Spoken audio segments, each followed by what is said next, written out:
This is Shippy. I've got the Panasonic Lumix here, arrived this morning, and this is going to be my next, well, at least I'm going to test it out to be my next blogging camera. I want to point out right now that I'm not going to use this for photography in the traditional sense. I'm not going out to take landscapes or close-ups that I'm going to print out and put on my wall.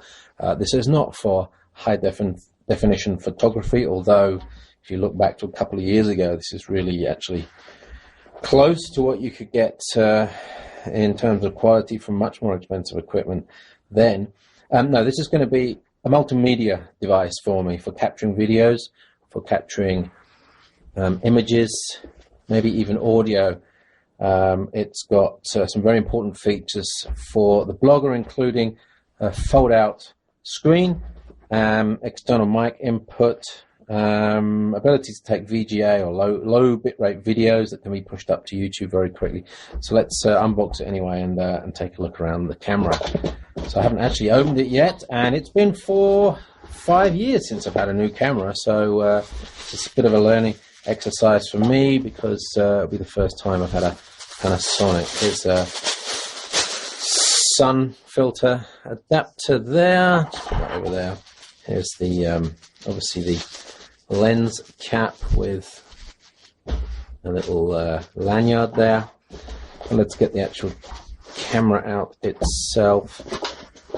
Bunch of manuals here, of course, multiple languages. This was bought in Germany.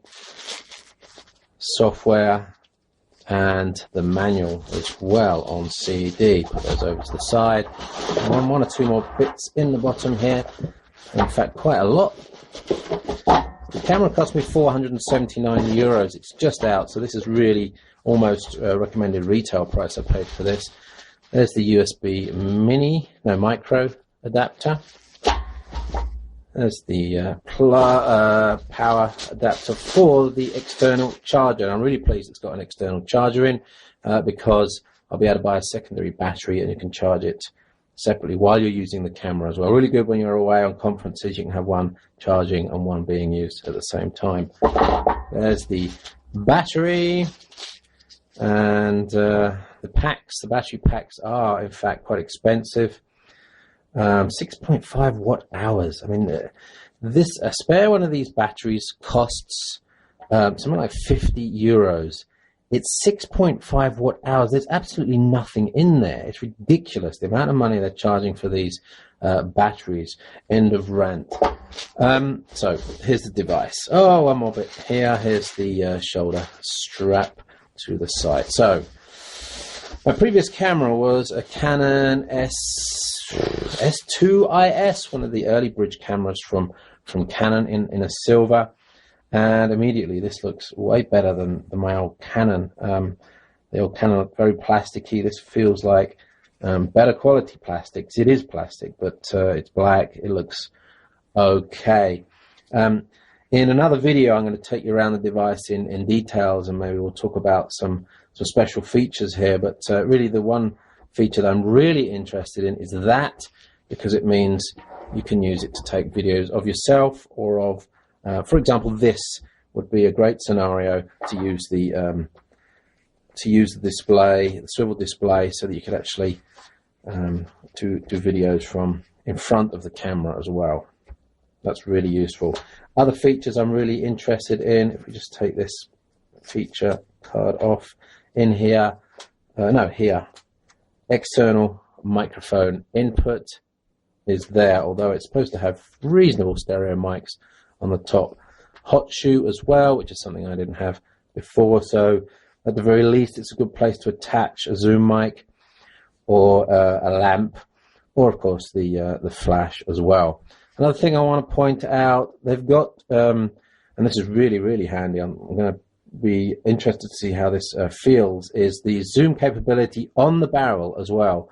So you've got it up here somewhere, so the usual sort of twist to zoom if you're taking shots as a camera. But if you're using this as a video camera, let's just get that out there, you'll be able to use, just as you would on a normal video camera, it will feel a little bit stable, more stable maybe, or at least you can use it with one hand like that. And I really like that that feature.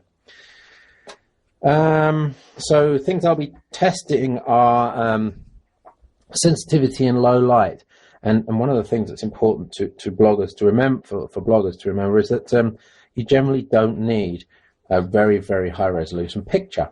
This has got a high sensitivity mode that uses a lower resolution.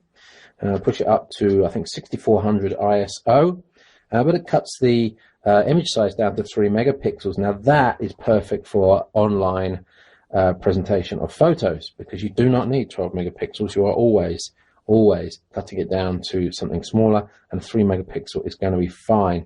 Also things like best picture, taking 3 pictures and combining for better stabilization. It's got hardware and software stabilization in here. It's going to be really interesting to see how this all works out. SDXC card as well, which I think is important for working with PCs as well. So that's the FZ150, the Panasonic Lumix FZ150. Stay tuned here. I'll be basically writing up my thoughts about the device as a blogging and a media device over the next weeks. Oh yeah, that was the other thing.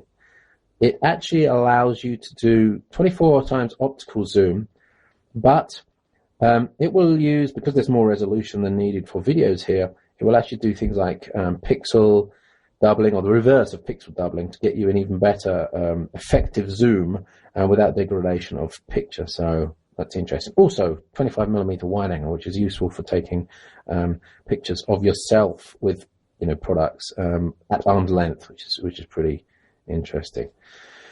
Loads and loads of features on here. I will be showing you this and all the other stuff in other videos. So this is Chippy. I usually blog at carrypad.com and ultrabooknews.com, so forgive me, I am not a camera blogger, but you'll get a good user review of this on this site. Thanks for watching.